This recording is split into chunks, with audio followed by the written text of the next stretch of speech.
To back up your Blackboard course content, you will need to create an export package and then download it onto your computer. Start by logging into Blackboard and locate your course. On the left-hand side, under Course Management, open the control panel and locate Packages and Utilities.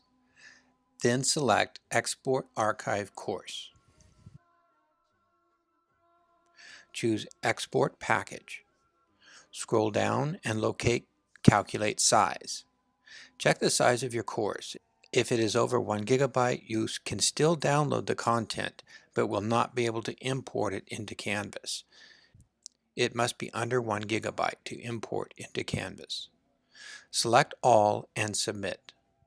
This process can take 5 to 10 minutes, depending on the size of your course. When you receive an email, it is complete.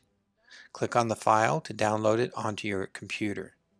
You will be able to locate it under your download folder.